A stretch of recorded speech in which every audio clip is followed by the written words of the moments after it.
Wonderful. Hi, everyone. Hi. Happy Tuesday. Indeed. Yes. So welcome to this week's Padilla in the Know.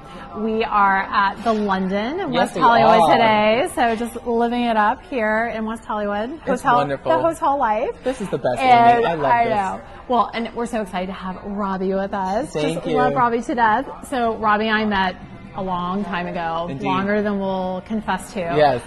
Back when I was on Hallmark's daily TV show called Home and Family. Yes.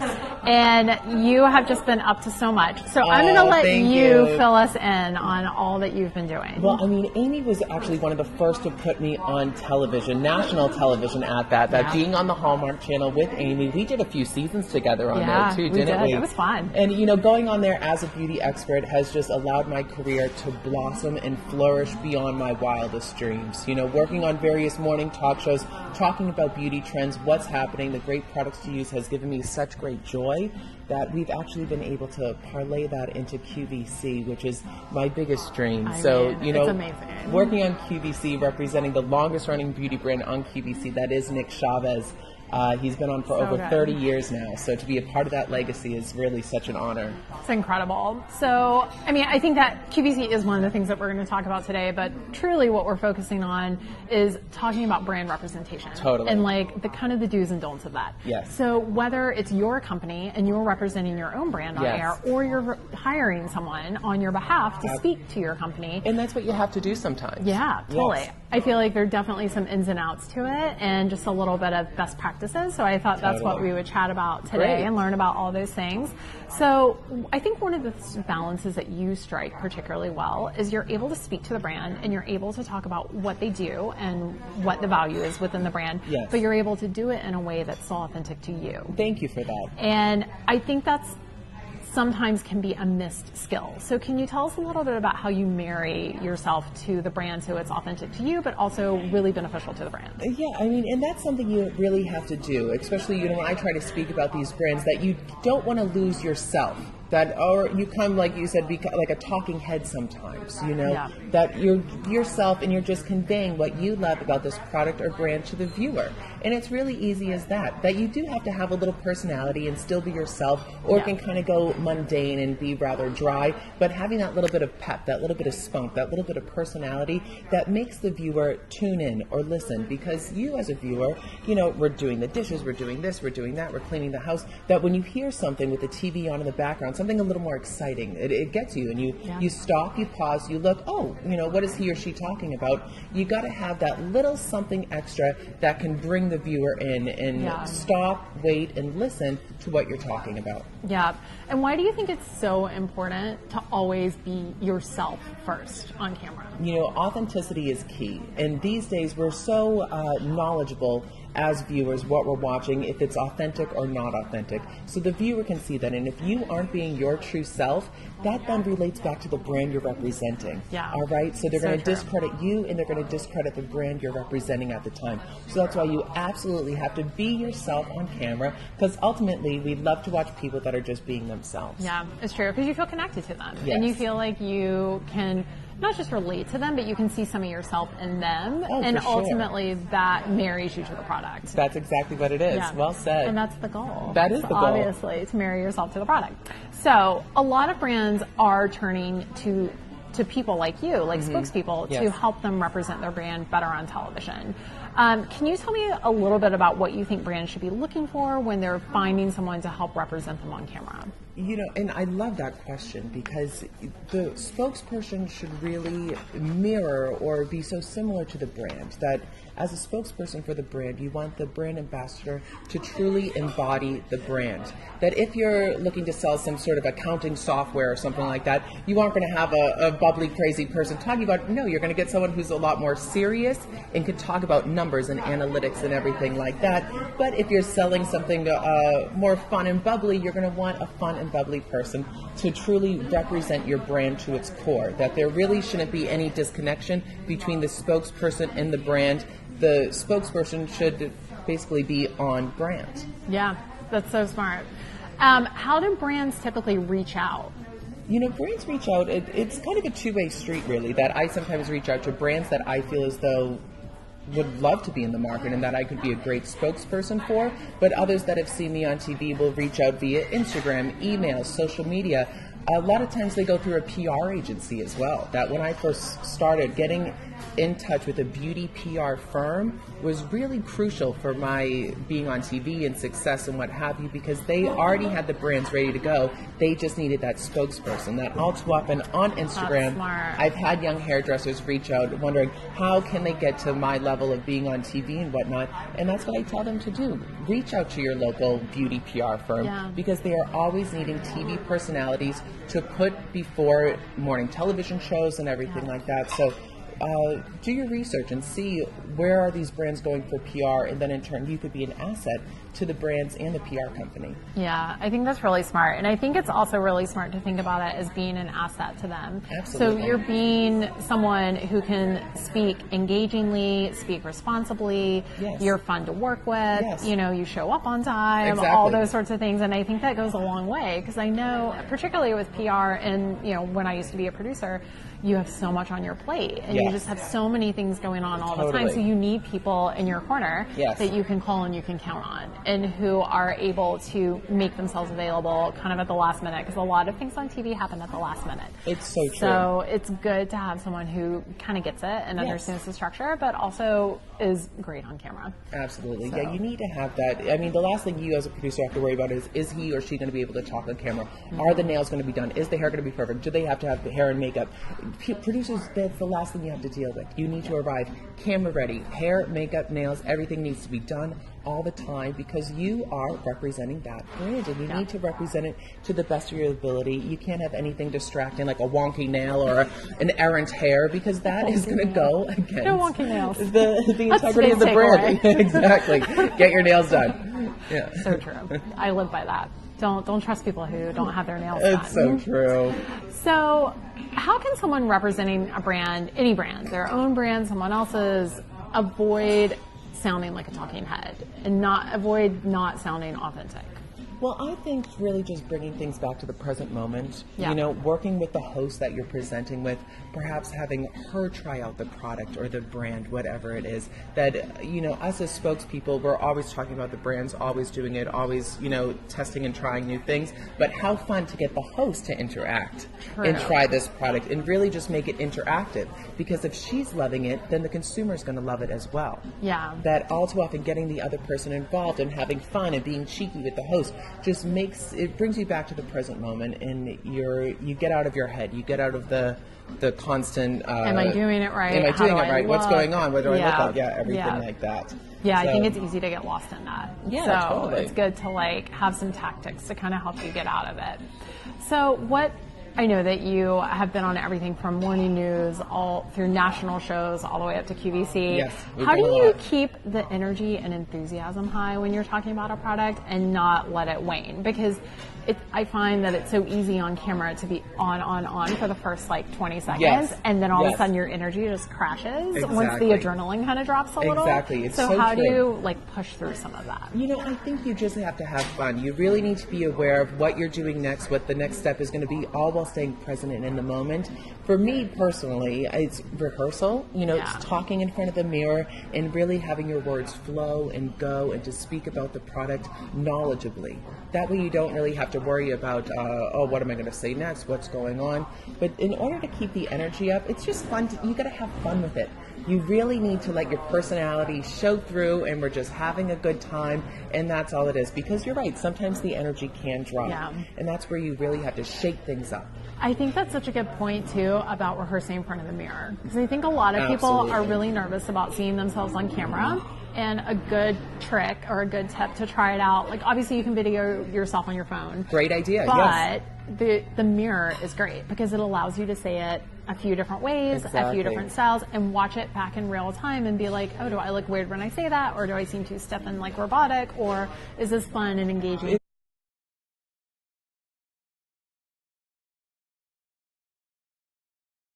Flow and go and everything like that, that if you're rehearsing in your head what you're going to say, it doesn't often come out that way out of your mouth. So that's why it is so crucial to rehearse in front of the mirror. That's Catholic School 101 right there. That I remember Sister Terry, I used to read at Mass, And she always told me, this is a young kid, you know, practice in front of the mirror, close the door, be by yourself, and just practice. Get your words flowing, get them going. So this is something I've been implementing, you know, ever since I've been a public speaker. So I love that. So totally I love use the it. Catholic school tips. Yeah. We don't get many of those on the show, so that's a good one. I do think that's another key tip, though, is that when you're saying it and you're rehearsing it, you're not just memorizing the sentences. Yes. You're really committing the information to your mind, so that way you can be present in the moment when it's being taped. Totally. So that way you're able to have an actual conversation about it, but you know the stuff that's in your head. Because when you try to memorize a sentence or a talking point or a bullet, that's when you sound robotic. Exactly. You're so right that it gets all befuddled in your head and everything like that. And I also think a key thing when I go into different brands, I mean, when you're on a show, they give you a list of 5 to 10 brands at a time. It's really finding what speaks to you about that product and then conveying that message. Because when you're live on morning TV and you try to think about, the sentence or whatever, or the ingredients, you can get lost, you can get confused. But by actually honing in on one key thing you love about this product, you don't have to think about it because it's what you love, and you can easily talk about it without having to double take or think about it, really. Yeah, and honestly, when you're on TV, the time goes so fast. Yes. And you usually only have 2 minutes. It's true. Or sometimes 3 if you're lucky.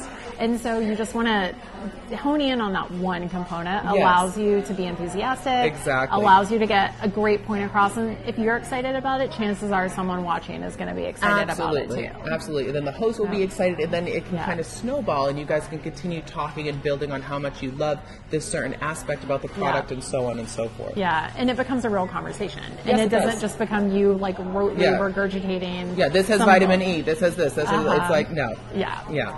So tell us a little bit about how you got into doing television and working with brands and building this into a career. Well, you know, it's been a journey. It's been, I would say, a 10-year process, close to a 10-year process. But I started off on YouTube. I was on a makeover show on YouTube called Make Me Over, where we would make over 13 to 17-year-old girls as they were in high school. So it got me comfortable speaking into the lens and talking to the viewer about different tips and beauty, whatever, pointers or what have you. And then Home and Family came along, so that was a lot of fun. That we had fun on the Hallmark Channel. And it's its own TV circus. Exactly, it really is. We had such a great time on there. And then I started representing a brand down in Australia. So I'd be flown to Australia every 3 months, talking on the Home Shopping Network down there. And then Nick Chavez, the longest running beauty brand in America on QVC, contacted me and asked me to be their spokesperson. So this has been happening for the past year now, working on QVC, and I'm so grateful and absolutely loving it. Amazing. Yeah. Well, let's actually talk a little bit about QVC. Let's. So for anyone at home or any of our viewers out there on the internet who don't know, QVC is a very unique experience. So it's quite different to being on a national television show or on a local news segment. It's very much its own animal. They definitely cast you, and you have to go through a process, and you have to be approved. And because you're not just up there for like 2 minutes and you're talking about your one thing and then you're out and there's a consistent host who's like always moving you on to the next segment. You're up there and you're up there for like 30 minutes or 40 minutes or an hour. And shows, you have to 2 hour long shows. Yeah, and you have to fill this time. Absolutely. So can you tell us a little bit about what the vetting process is like at QVC and also what the experience of being on camera is like at QVC? Oh, well, it's very exciting. I mean, QVC is, like you said, it's a whole entity. It's a whole village in that they are filming 364, 24/7 around the clock. That there are no commercial breaks or anything like that. You're always live. It's always on air. Sometimes you're filming at 3 in the morning. Sometimes you're filming at 6 a.m. Sometimes you're filming at 8 o'clock at night. But you always have to be ready. The energy has to be up. You have to be on point. And being a hairdresser on QVC and a spokesperson, I actually have to get there 3 hours beforehand and do all the hair, making the hair perfect, TV ready, which is, you know, energy draining in and of itself, and then to go on air and speak eloquently about these products, it really is a rush, and it's hard to fall asleep sometimes afterwards because you're so energetic. But as far as the vetting process, they were very particular about how to present a product versus how not to present a product. A little, I don't know, trade insighting tip is that they're always touching. You'll notice that whether it's a can of shampoo or, whatever it is, there's always this caressing going on. There's always a touching, there's a tapping, because if she isn't touching it, then you, the buyer, aren't going to touch it either. So I thought that was a nice little tip and trick that I learned. And of course, storytelling. That storytelling is a big thing in creating that relationship with the viewer. That if you get on there and your only goal is to sell, she's not buying. But if you're able to layer the selling with a little storytelling, selling and storytelling, selling and storytelling, then that creates that rapport. That creates a relationship. And then she'll trust you, and then she'll buy. That's how it works on QVC. But in essence, it's a numbers per minute business. And if you aren't making those numbers per minute, they have it down to the minute, how much you're making, what are you selling, how many items are moving. If that's not working, you're off air. They're on to the next one. So you really need to be on point, and thank God it's been working. I mean, so that's good. I can't imagine it wouldn't with you. No, thank you. I do think it's really, I want to go back for a quick second. I do think it's really interesting what you were talking about with the storytelling and the layering the selling within the storytelling, because I feel like that is also a hallmark of successful digital video for a brand. Totally. Is that you're telling the story of your brand. Yes. And you're telling the story of your community, and doing that through video, doing that through stills, obviously video more for me because that's what the medium that I work in.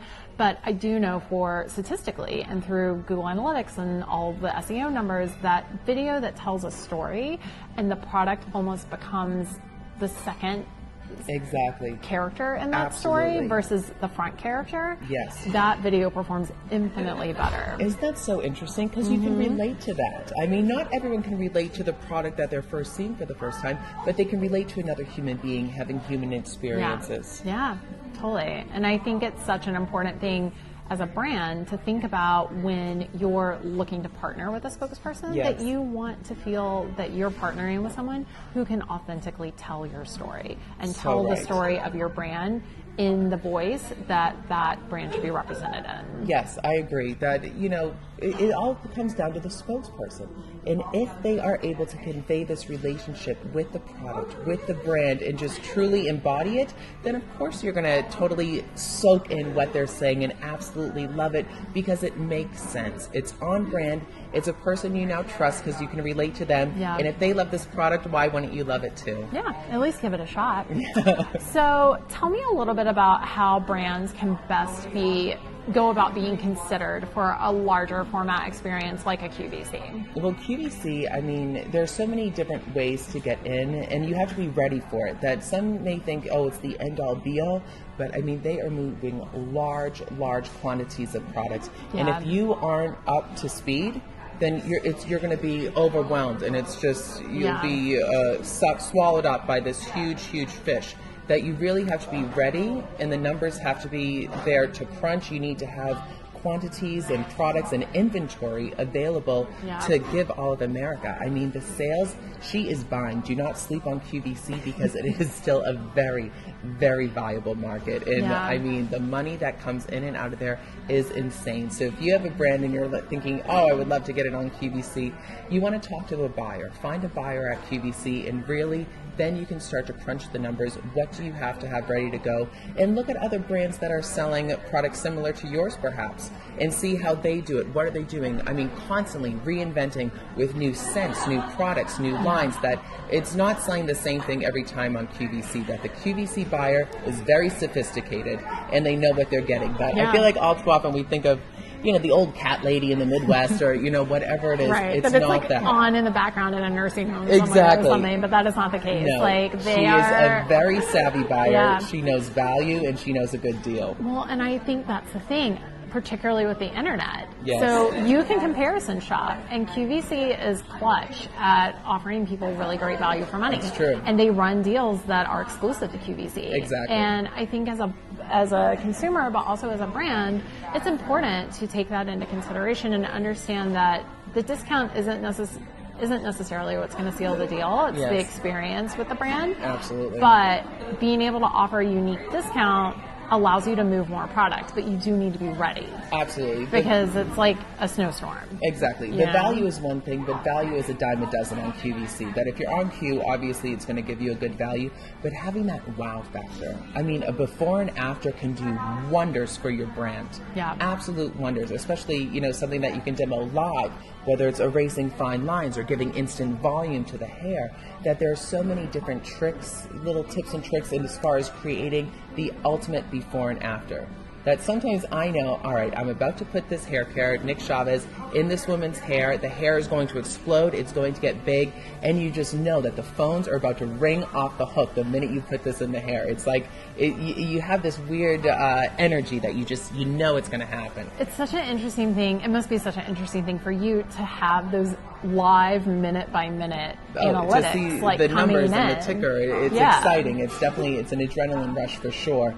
But you know what works and you know what doesn't. So that way you're able to gauge your technique and you know what's working for you and what's not. And that's the benefit of QVC. Yeah. But of course on morning talk shows, sometimes it's not like that. Yeah. You know, you don't have they aren't calling the network to get the the moisturizer that you're talking about at the moment. So that's why you really need to be patient, engage, and know that you're planting seeds as far as morning television is concerned. Well, and I think that brings us to an interesting point. So what would you say constitutes a win for a brand on national television or a digital segment or something like QVC? Because they're all such different platforms and different verticals, and while they're fairly similar in a lot of ways, that you're on camera and you're talking about a product and you're interacting with the host and all of that, they are actually quite different. They are, and to kind of quantify a win on QVC, of course, you're selling the product. Your numbers per minute are up there. You're hitting the goals with what the buyer wants you to do. While on, say, a morning talk show, it's a different beast in that it's a wonderful thing. First of all, if you get your product on morning TV, congratulations, that's wonderful. Yeah. It's like I was telling Amy earlier, visibility leads to credibility, which leads to profitability. So that's a really, really big deal. That just being able to see your product, for someone to see your product on morning television is nice, because that's a little nugget they'll keep with them in their head. And then when they're shopping in the aisles or shopping online, they may see that product, and of course it will ring a bell, and it's a done deal, God willing. But really, Amy, when it comes to winning on national TV, I think getting the host to engage with the product, having a host play with the product, having those golden nuggets that then you can then use for your social media platforms and stretch them out. Having a good 30-second bit on morning television can then be spliced up. You can do it on your stories. You can do it on your Instagram. That this is something that you can take and use to maybe get on a bigger show, perhaps. That if you're on your local morning news, who's to say you can't be on the Today Show afterwards? Yeah, and I think, that it's kind of in the vein of taking content and finding creative ways to recycle it. And, just like QVC, it's taking talking points and finding creative ways to represent them and repackage them so that they have a different spin on them. And you can see them with different eyes, and it brings the interest back. And I think the same thing with your brand, that, it's not everything can be that QVC phone's ringing off the hook moment. Those moments are amazing and everyone wants them. I would love that to happen with the kids. Please, buy now. Definitely get the kids. But I also think, particularly in the digital space, it's a slow burn. And, on average, consumers are interacting with a brand 9 to 13 times before they purchase anything. Isn't that amazing? 9 to 13 times. That's like, wow. And so you have to find creative ways to keep showing up in the conversation. And that can be through stories, it can be through lives, it can be through posts, it can be through working with influencers or spokespeople. There are all these different ways to do it, but you do have to find a way to just kind of keep showing up over and over again. And you have to be okay as a brand with recognizing that it's a slower build, it's a slower burn. And this isn't the ad campaigns of even 5 to 7 years ago. 5 months ago. That Like, things have really, really changed and progressed. And what are your thoughts? I mean, I have personal experience, but when sending like a brand, for instance, sending product, you have the hopes that an influencer may use it, but what about attaching a monetary amount to that, paying for publicity? What do you think of this? I mean, I kind of think it's it's kind of back and forth. So mailers are great. The problem with mailers is, unless you're like a huge company, you can't really compete with these like visually insane mailers that are going around now, like to editors and to producers and whatnot. And I mean, they'll send like a lipstick that's literally the size of a human, and you open it and it's full of like every color they've ever made. I mean, it's just like crazy stuff that they're able to do. It's wild. Exactly. And so obviously people are going to video that, and they're going to put it on their stories, and they'll unbox those sorts of things because it's such a spectacle. It's such an amazing thing to see. Totally. And, you know, also like people love personalized stuff, things that are monogrammed or have their name on it or whatever. And like, that's always really a good way to make sure, you know, the product winds up on someone's stories. Yeah, that makes sense. As far as attaching money to it, obviously I haven't been on that side of the thing, so I don't know. I mean, I feel like it works for some brands, and I know that people do it, and, you know, it's definitely a way to go about it. It's a form of endorsement, and I think as long as you're, you know, honest about it and hashtag adding and all that kind of stuff, so that people know that there's an exchange going on. I don't see anything wrong with it. I just think it's, you know, it's a different way of going about it. But I also know, like, the market is a little cutthroat, and sometimes that's what brands are doing to make sure that more eyes are getting on them. Yeah, for sure. I mean, if you have to throw a little money at the situation, so be it. You know, get your kits, get your PR team, get your spokespeople to work for you, because ultimately that's what we want to do. We want to get your brand out there to have it be in everyone's hand and everyone's covered. That is really what it all boils down to, and getting it in front of the eyeballs, those two wonderful balls in your face. Look at your brand and see it on TV. That is really where the magic happens. Yeah, but I do also think that, you know, as a company, investing in a smart way and having some strategy behind it, and not just throwing money at whatever is around. Like, having a purpose and an intention behind what you're doing will go a lot further in the dollars that you spend. It will go a lot further in the work that you're putting into this marketing campaign, and really aligning yourself with people who understand your brand and are excited about it and can represent it in the way that it should be represented, be it on camera or as an influencer or as a PR. You know, they're representing your brand too. And, you know, I think it is ultimately about doing your homework and knowing with wide eyes, like, what you're getting yourself into and being ready for that. You know, like, you don't want to pitch yourself to QVC and then they're like, oh, well, this is great. We had like 100,000 units of your product. And you're like, haha, I have 300. I have these 300 samples. What? Like, you're not ready. Wow. You know? You're so right. And so it's just, doing your homework and being ready for the opportunity, so that when it happens, you can jump on it. Because how awful would it be for QVC to call and then you can't make the products? You don't have the inventory. And you have to miss your chance. I know. And then you think of like that movie Joy, where she had the product, but she had the wrong spokesperson talking about it. You know? Well, and it's such a testimony to how important it is to find the right fit and find someone who understands that space that your product lives in. You know, like, I don't know if you said it or not, but you know, you're a stylist as well, so you really understand that space in a way that's very authentic, and you can speak to it because you know what the problems are. Yes, exactly. You know, doing hair for over 12 years now, that it makes sense to me for me to be in the hair care range, which is exciting.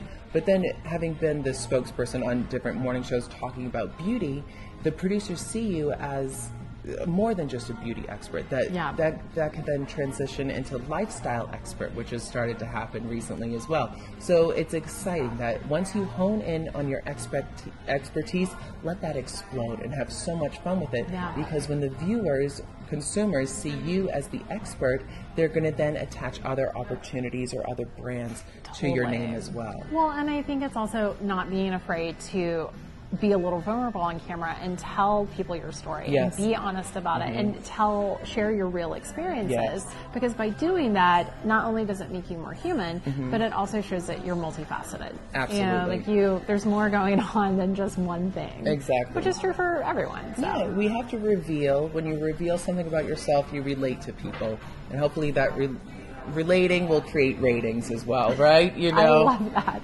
This is your secret talent. Robbie is the king of sound bites. Alliteration, all that good stuff. All day, all the sound bites. So good. I love it. I know a good line when I steal it. Yeah, I love it. So good. So tell us a little bit about where people can follow along and catch up with you and find out all the wonderful things that you're up to. Oh my God, well, for sure follow me on Instagram, Robbie LaRiviere. And, you know, it's going to be a fun year. Follow along. We're going to have a good time. We have a lot of weddings this year, Amy. Love that. So I have 9 weddings to attend. I would love to take you guys along with me. A lot of fun, a lot of fabulosity. And then QVC representing Nick Chavez. We're going to go all over the world together. So it's going to be a fun year indeed. So exciting. Yes. Well, is there anything that we forgot to cover that you wanted to bring up? I just want to know, Amy, just how did you come up with the name Padilla? Oh, this is a good one. I'm curious.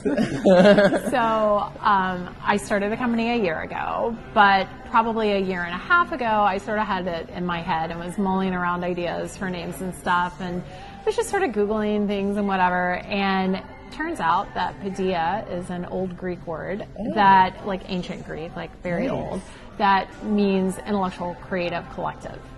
So perfect. Which is what I actually want to create. So you already have. I want to make this is amazing. Yeah, this is really, really so special. And I feel like the name really sums up everything that I want the company to be. I want it to be a place where people can feel safe asking questions and learning new things and collaborate and be creative and support each other and really understand that there's more to it than just winning the trophy and making the $1 billion in the box office on the weekend. It's actually a way to develop community through creativity. It really is. And then on a side note, it has the word paid in it, which is, we love we love that. that. So. Yes, absolutely. We're both. I was curious how you came up with that. So that really, really makes sense. Yeah, Ancient Greek word. Oh, that's awesome. Yeah. For those who don't know, I have more education than anyone should ever have, and had to take Latin in high school. So there you it have kind it. of joined. It sort of merged out from that.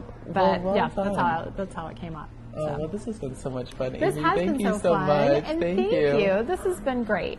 And yeah, you guys follow Robbie. His Instagram is the best. It's the most entertaining handle on the internet. Absolutely. So get and, there. you know, being a friend of Amy's and everything like that, any questions you guys have, reach out to Amy, reach out to me. That I love helping young people in this business to further themselves and get in front of the camera and share themselves with the world. It's one of the best things you can do. And if the news anchors and cameras aren't following you, use your phone and get on there and start filming yourself and putting yourself out there, because people need more positive digital content in the world. That's for sure. It's totally true. Well, this has just been a joy. So thank you so much again for joining us. Thank you guys, Amy. thank you for joining us. It's always so nice to see you all here. And we'll see you guys next week. All right, bye. Yay.